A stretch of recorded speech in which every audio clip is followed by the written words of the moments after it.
Boa noite, amados e queridos irmãos.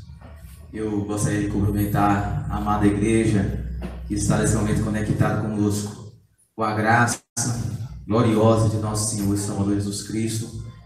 É um privilégio poder retornar aqui a esta casa. Nós louvamos a Deus, não nessas circunstâncias em que nós nos encontramos agora, mas tudo louvamos ao Senhor, porque Ele sabe todas as coisas. Nós cremos num Deus que é soberano, um Deus que é onipotente, e Ele está conduzindo a história da melhor maneira possível. Nós precisamos depender e confiar no Senhor nesse momento complicado que nós passamos. Eu gostaria de deixar um forte abraço a todos vocês que estão conectados a nós neste momento, que terão acesso a essa pregação depois.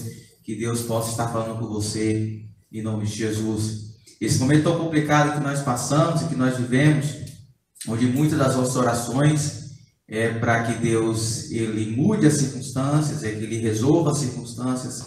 Eu gostaria de convidar você hoje e na próxima quinta-feira a pensar comigo o seguinte: nós cremos no Deus que não desperdiça sofrimento na vida dos seus filhos.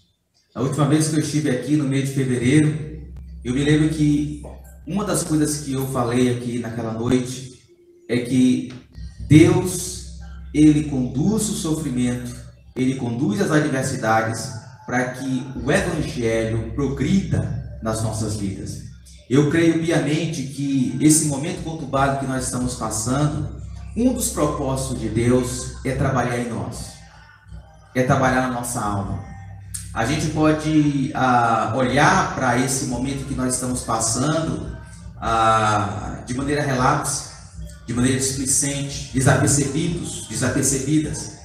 Ou nós podemos encarar esse momento de desaceleração da nossa alma, da nossa agenda, onde nós fomos forçados a ficar nas nossas casas em quarentena, e nas nossas casas, nos nossos lares, nesse momento de refúgio, a gente buscar a direção de Deus para o que Deus quer trabalhar em nós. Então, hoje e na próxima quinta, eu vou falar dois assuntos muito complicados, mas muito importantes.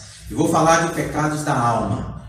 Eu vou falar de limitações, de falhas que nós enfrentamos na nossa alma. Pecados da alma. Hoje eu estarei falando sobre um dos pecados, que é a inveja. E na próxima quinta eu vou falar sobre o orgulho. Deus muitas das vezes permite sofrimentos na vida dos seus filhos para trabalhar em nós. Deus está trabalhando por nós, em nós e através de nós. E a história bíblica que eu gostaria de fazer menção nesta noite é bastante conhecida dos amados irmãos, que é o texto, a história sagrada de dois irmãos, Caim e Abel. A história está registrada lá em Gênesis, capítulo de número 4, e eu gostaria de ler com vocês, capítulo 4, o verso 1 até o verso de número 16, ok? Vamos lá em nome de Jesus. Adão teve relações com Eva, sua mulher, e ela engravidou e deu à luz Caim. Disse ela: com o auxílio do Senhor tive um filho, um homem.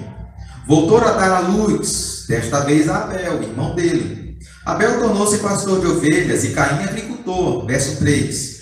Passado algum tempo, Caim trouxe do fruto da terra uma oferta ao Senhor. Abel, por sua vez, trouxe as partes gordas das primeiras crias do seu rebanho.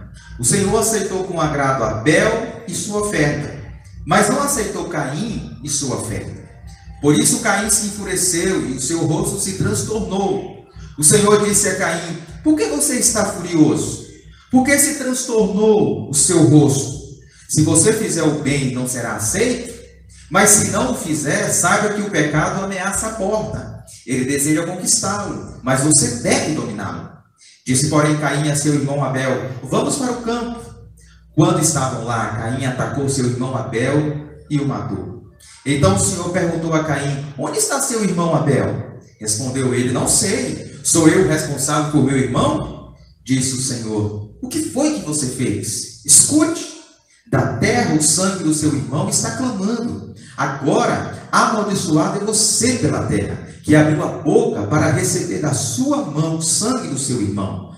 Quando você cultivar a terra, esta não lhe dará mais a sua força. Você será um fugitivo errante pelo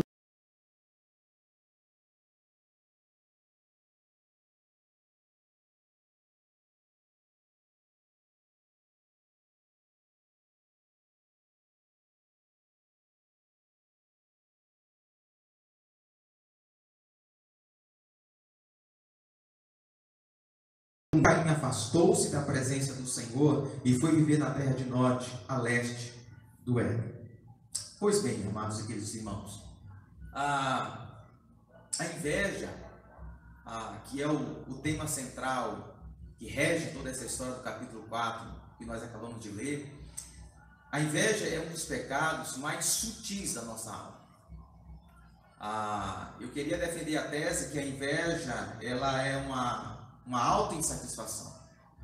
É quando nós temos uma vida, mesmo que regada de privilégios, de oportunidades, como foi a vida de Caim, por exemplo, nós ainda estamos insatisfeitos e olhamos a vida do outro, olhamos as conquistas do outro, olhamos as posses do outro, olhamos os dons do outro, olhamos as habilidades do outro, olhamos as capacidades do outro e tentamos achar que se nós as tivéssemos, a nossa vida seria mais completa, seria mais satisfeita. Então, rapidamente, eu gostaria de pontuar alguns princípios para a nossa meditação, através dessa história, através dessa narrativa tão trágica, tão dramática das Escrituras. Primeiro eu queria falar com você o lado sombrio da inveja. Com a sua Bíblia aberta, perceba comigo que o verso 1 e o verso 2, ele nos dá a seguinte lição: a inveja nos leva a esquecer do que já temos e se concentrar naquilo que nós não temos. Leia comigo, por exemplo, o verso 1 e 2. Adão teve relações com Eva, sua mulher, e ela engravidou e deu à luz Caim. Disse ela: com o auxílio do Senhor tive um filho, um homem. Voltou a dar à luz, desta vez a Abel, irmão dele. Abel tornou-se pastor de ovelhas e Caim agricultor. Perceba um detalhe aqui, amados queridos irmãos. Caim, ele é o primogênito. Caim é o primeiro filho da relação entre Adão e Eva. Junto com a primogenitura, quais são as qualidades, quais são os recursos, quais são as oportunidades que esse homem chamado Caim tinha? Por exemplo, pelo fato dele ser primogênito, ele tinha autoridade sobre a família. Na ausência de Adão e Eva, ele deveria ser o cabeça, o líder, o homem que daria a direção do clã. Isso significa que Caim era um homem que tinha poder e era um homem que tinha status pelo fato de ser primogênito. Segundo, o que Caim tinha? Ele tinha como primogênito porção dobrada da herança de Adão e Eva, dos seus pais.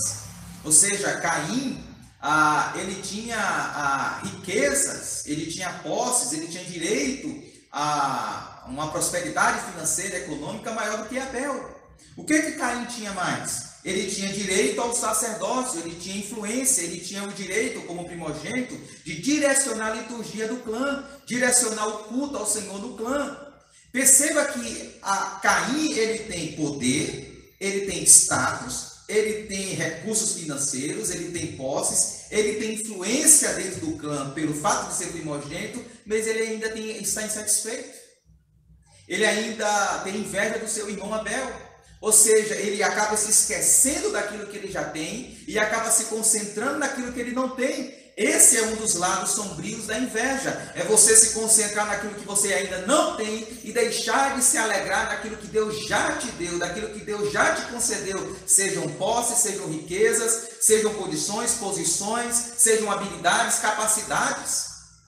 Segundo princípio que a gente pode aprender aqui do lado sombrio da inveja nessa história, é que a inveja nos leva a rejeitar a viver a nossa vida, a fim de viver a vida dos outros.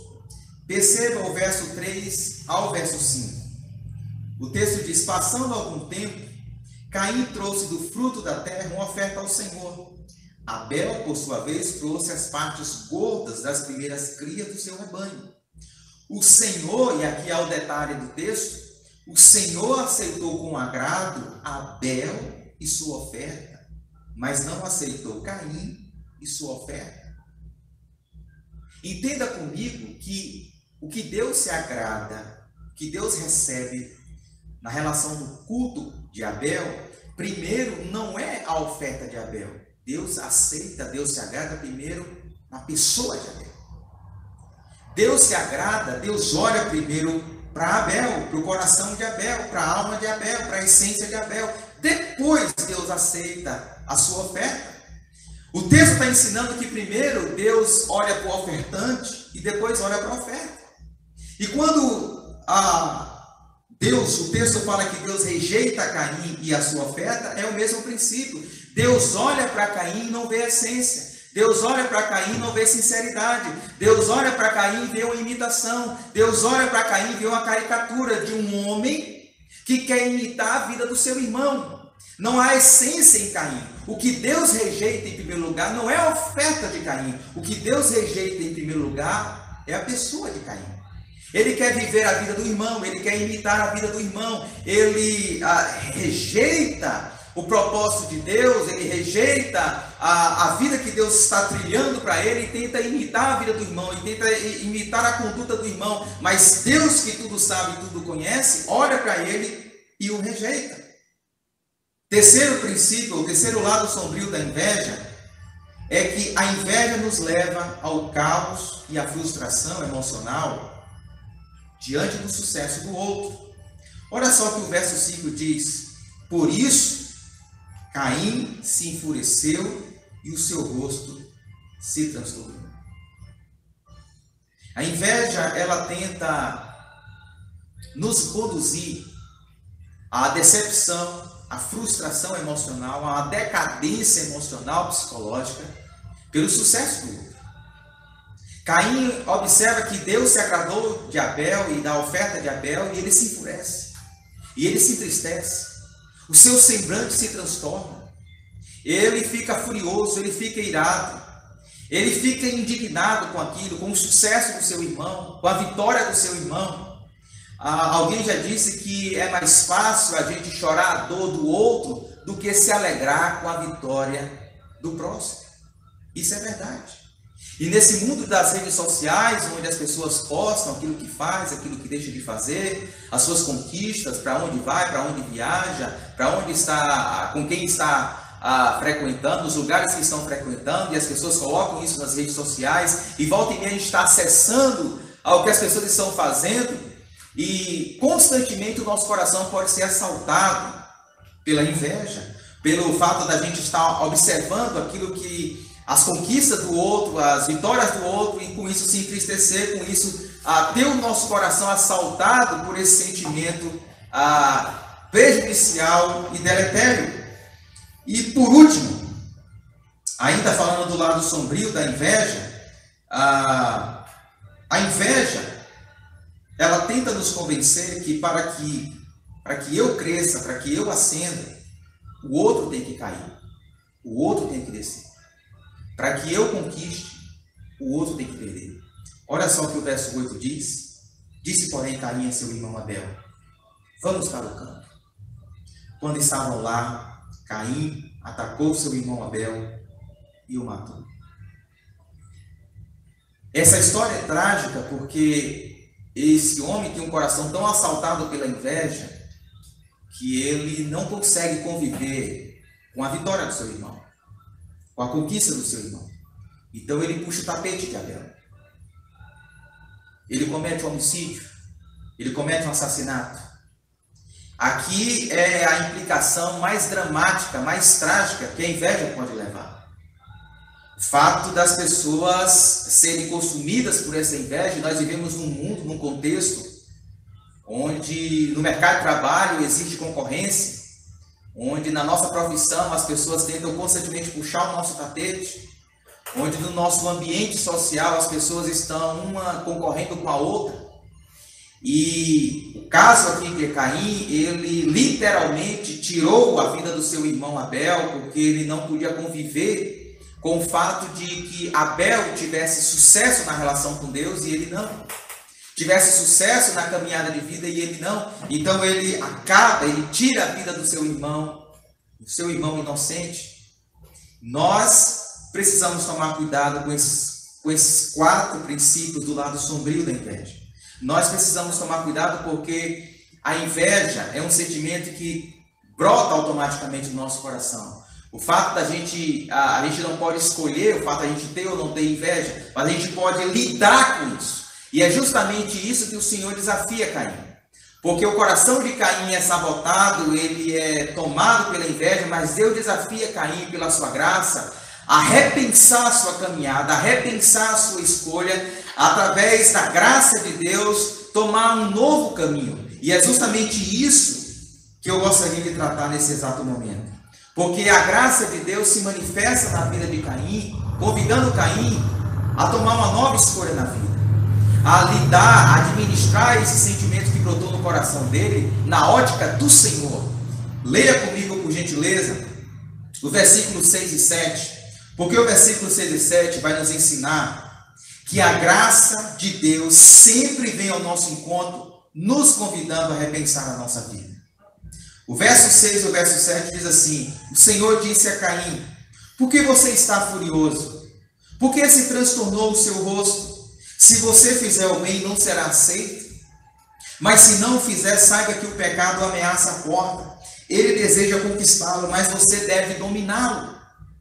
O que Deus está questionando de Caim, de maneira graciosa, de maneira misericordiosa, Deus está falando o seguinte para Caim: não se deixe dominar pela inveja. Eu sei, Caim, a inveja brotou no seu coração, mas você não pode deixar que ela te domine. Você não pode deixar que ela direcione as suas atitudes. Você não pode deixar que ela guie a sua prática, a sua agenda, aquilo que você vai ou não deixar de fazer. Você pode dominá-la. Você pode escolher vencê-la, você pode escolher subjugá-la, você pode escolher ultrapassá-la, vencê-la pela minha graça.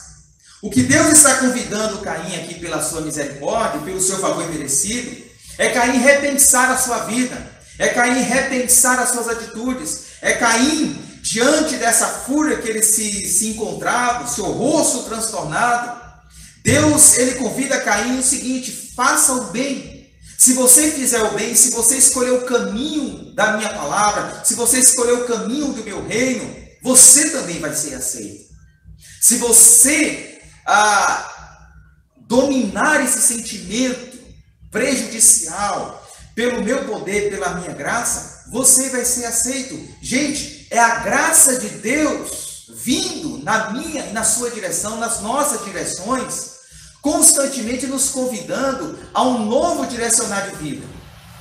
Diante dos pecados da nossa alma, diante de sentimentos que brotam na nossa alma, sentimentos de inveja, sentimentos de ira, sentimentos de indignação, diante desse transtorno, diante dessa guerra que acontece na nossa alma, diante dessa luta que acontece no nosso interior, Deus está nos convidando a nos render à sua graça. Deus está nos convidando a redirecionar aquilo que está nas nossas emoções, aquilo que está no nosso psicológico, a redirecionar a luz do poder, da graça e da misericórdia do Senhor.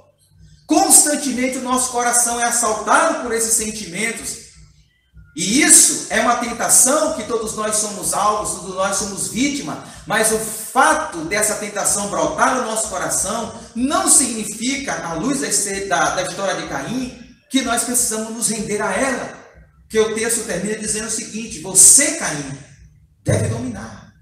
Você, Caim, deve ser forte. Você, Caim, tem uma outra opção. Você, Caim, tem um outro caminho. Você, Caim, tem a opção de, em vez de se indignar pela vitória do seu irmão Abel, você se alegrar com a vitória de Abel, você celebrar a vitória do seu irmão Abel, você fazer parte das conquistas do seu irmão de Abel e fazer da vitória de Abel, fazer da vitória do seu irmão a sua vitória também. No entanto, diz a história que essa não foi a escolha de Caim. E aí no verso 10 até o verso 12, diz o seguinte, que a graça, é o que nós podemos aprender, que a graça se revela de maneira comumente, em forma de disciplina, nos desafiando a voltarmos ao caminho. O verso 10 diz assim: disse o Senhor, o que foi que você fez? Escute, da terra o sangue do seu irmão está clamando. Agora amaldiçoado é você pela terra, que abriu a boca para receber da sua mão o sangue do seu irmão. Quando você cultivar a terra, esta não lhe dará mais a sua força. Você será um fugitivo errante pelo mundo. Irmãos, a gente não gosta de disciplina, mas a disciplina é um instrumento que Deus se faz para consertar a nossa rota, para realinhar a nossa vida, para reconduzir o nosso coração ao propósito dele. Muitas das vezes, e as Escrituras é recheada dessa lição, muitas das vezes Deus permite sofrimentos, Deus permite situações adversas na nossa vida, Deus permite situações complicadas na nossa vida. Por exemplo, hoje nós estamos convivendo com uma pandemia que nós acreditamos que Deus tem um propósito maior acima de todas as coisas, e um dos propósitos de Deus é revelar de fato quem nós somos. É mostrar para nós que de fato nós somos seres limitados. É mostrar para o mundo que o homem sem ele não é nada. Que o homem precisa se voltar para Deus. Então Deus, ele conduz os sofrimentos, Deus, ele conduz as adversidades para nos ensinar, para nos treinar, para reconduzir as nossas vidas. E Deus aqui está prometendo disciplinar Caim por conta do pecado que Caim cometeu, por conta do assassinato que Caim cometeu. Deus está prometendo permitir uma disciplina, de fato, quando Caim plantasse, quando ele praticasse o seu trabalho, a sua profissão de agricultor, a terra não daria o seu fruto.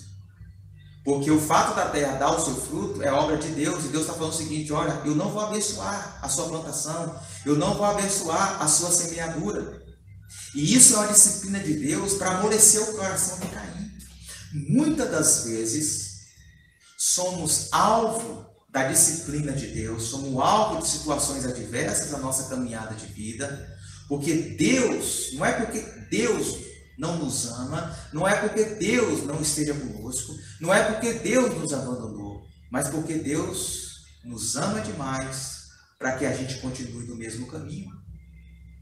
No entanto, qual é a resposta de Caim diante do mover de Deus, do mover disciplinador de Deus? O verso de número 9, por exemplo, Deus faz uma pergunta para Caim. Então o Senhor perguntou a Caim: onde está seu irmão Abel? Respondeu ele: não sei, sou eu o responsável pelo meu irmão? E aí o verso 13 até o verso 16 diz assim: e qualquer que me encontrar me matará. Caim falando para o Senhor, mas o Senhor lhe respondeu: não será assim. Se alguém matar Caim, sofrerá 7 vezes a vingança. E o Senhor colocou em Caim um sinal para que ninguém viesse a encontrá-lo e o matasse. Então Caim afastou-se da presença do Senhor e foi viver na terra de Nod, a leste do Éden. O princípio que a gente pode tirar desses textos é o seguinte: a humildade é o pré-requisito fundamental para que a graça de Deus nos redirecione. Eu costumo dizer, amados queridos irmãos, que mais perigoso do que o pecado é a negação do pecado. Mais grave do que o pecado é quando nós negamos que de fato pecamos, que de fato erramos, que de fato falhamos.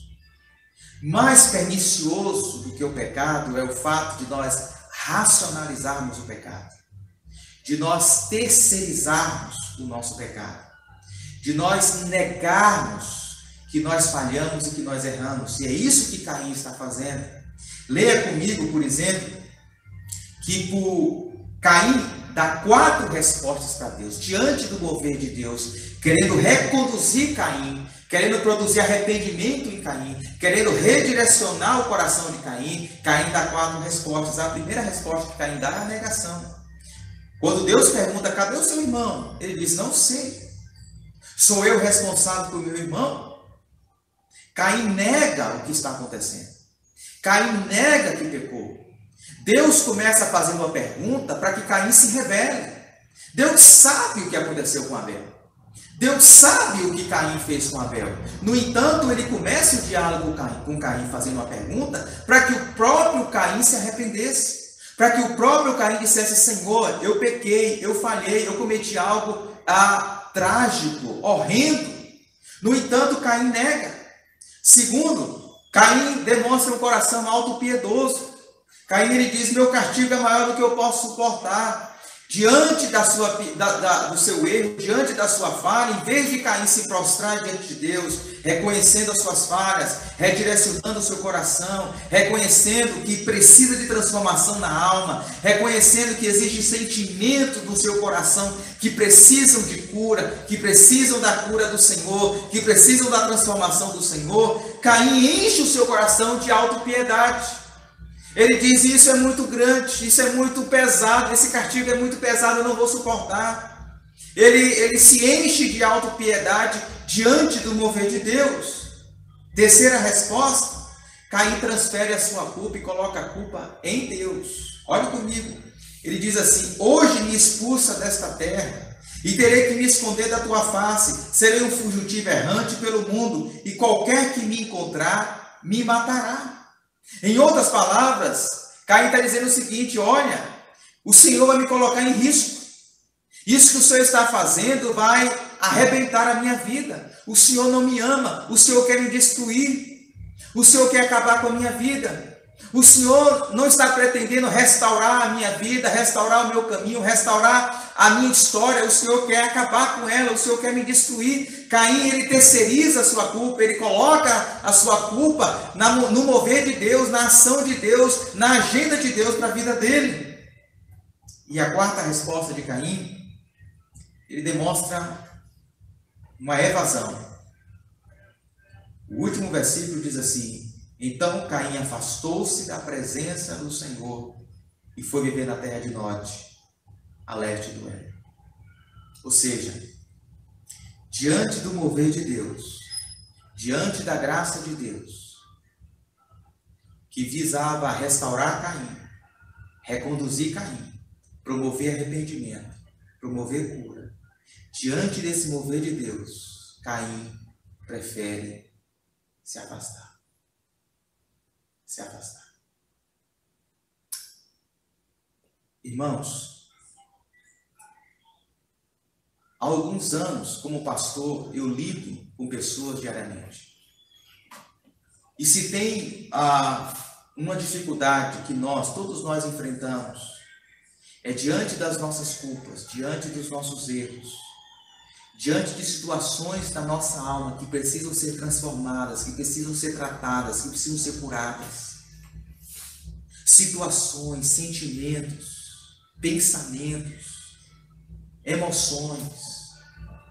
O nosso coração, a nossa psique, precisando de cura do Senhor, diante dessa nossa necessidade, via de regra, quando Deus se manifesta na direção dessas pessoas, quando Deus se move na direção dessas pessoas, quando Deus chama essas pessoas para uma transformação, quando Deus chama essas pessoas para uma recondução de vida, quando Deus chama essas pessoas para realinhar a sua vida, as suas emoções, a sua psique, geralmente as pessoas negam seus problemas, negam seus pecados, transferem as suas culpas, decidem se afastar do que se render, se arrepender, reconhecer os seus erros e buscar do Senhor transformação. Caim tomou o caminho do seu pai Adão. Diante do pecado do jardim do Éden, quando Deus pergunta, o que você fez, Adão? Adão nega. Adão coloca a culpa em Eva. Adão se afasta. Adão não tem a coragem de dizer, Senhor, eu pequei. O Senhor me deu uma direção, o Senhor me deu um mandamento, o Senhor me deu uma ordem, o Senhor me deu um ensinamento e eu falhei, Senhor, me perdoa. Adão nega. Quando nós olhamos, por exemplo, a história de Saul, por que Deus rejeita Saul? Porque diante dos seus pecados, Saul, não, eu não fiz isso. Eu fiz por causa de fulano, eu fiz por causa de ciclano. Ele nunca chama para si a responsabilidade dos seus erros. É isso que Caim está fazendo. E todas as vezes que quando nós, diante dos nossos pecados interiores, das nossas lutas interiores, das nossas tentações interiores, diante das nossas demandas interiores, da nossa alma, todas as vezes que nós negamos, todas as vezes que nós nos evadimos, todas as vezes que nós transferimos a nossa responsabilidade, da nossa culpa, não há cura, não há transformação, não há restauração. E nós podemos passar as circunstâncias adversas que forem. Deus pode manifestar sua disciplina como for. Deus pode falar conosco como for. A gente não transforma, a gente não cresce, a gente não amadurece. O desafio de Deus para mim e para você nessa noite é, diante das nossas tentações, diante dessa luta da alma, que a inveja é uma dessas lutas, a inveja que brota no nosso coração, a inveja que brota na nossa alma e quer nos dominar, diante dessas lutas interiores, o desafio de Deus para mim e para você é: se renda à minha palavra, deixa eu transformar você, deixa eu realinhar você, deixa eu encher você da minha graça, do meu poder, para que você consiga dominar a inveja, para que você consiga dominar suas emoções, para que você consiga dominar sua psique. Um dos frutos do Espírito Santo de Deus em nós é domínio próprio. E domínio próprio é a capacidade de, diante da tentação, a gente dizer não. Não, porque a minha satisfação, meu contentamento está em Deus. E se está em Deus, eu posso me alegrar com a vitória do meu irmão. Se está em Deus, eu posso celebrar a conquista do meu irmão, porque a minha satisfação, meu preenchimento maior está em Cristo. E em Cristo eu tenho todas as riquezas do mundo. Vamos orar em nome de Jesus. Espírito Santo de Deus, nós estamos aqui nesta noite, Pai, para abrirmos o nosso coração para o Senhor. Eu creio que Tu és o Deus que está no trono e nada, Senhor, acontece que o Senhor saiba, sem que o Senhor permita, sem que o Senhor esteja no controle. Essa pandemia não pegou o Senhor desapercebido. Essa pandemia não pegou, essa produzia um caráter aprovado, e um caráter aprovado produzia esperança. Nós precisamos crescer na Tua presença. E esse momento de quarentena é o espaço em que nós desaceleramos a nossa agenda corrida, frenética, estressada, ansiosa. Estamos nas nossas casas e temos a oportunidade de buscarmos mais a Tua presença. Temos a oportunidade de nos debruçarmos mais diante do Senhor Jesus Cristo e abrirmos o leque do nosso coração, abrirmos a nossa alma diante do Senhor, para que o Senhor expurgue os nossos demônios interiores, para que o Senhor nos transforme, para que o Senhor nos cure, para que o Senhor nos molde, para que o Senhor trabalhe em nós, para que o Senhor trabalhe na nossa mente, no nosso coração, para que o Senhor nos ajude, Deus, a ter uma vida bonita, a ter uma vida madura, a ter uma vida saudável, a ter uma vida espiritual pujante na Tua presença. Deus, toma a Tua igreja em Tuas mãos. Toma a Tua igreja não apenas a Batista Nacional, mas toma a Tua igreja espalhada nessa cidade, no nosso país. A Tua igreja que tem se conectado por meio das redes sociais, por meio da tecnologia, da internet. Mas nós ainda podemos ser igreja, e nós precisamos Te buscar mais e mais e mais em nome de Jesus. Nós entregamos as Tuas mãos, Pai, esse momento crítico que nós passamos, na convicção de que todas as coisas cooperam para o bem daqueles que Te amam, Senhor. E nenhum dos Teus planos será frustrado, e nenhum dos Teus projetos cai por terra. Obrigado nesse momento, Pai, por essa oportunidade. O que nós Te pedimos, Te agradecemos, em nome de Jesus Cristo. Que o amor de Deus, que a graça de nosso Senhor e Salvador Jesus Cristo e as doces consolações do Espírito Santo de Deus sejam com todos nós, desde agora e para sempre. Amém. Que Deus te abençoe, em nome de Jesus.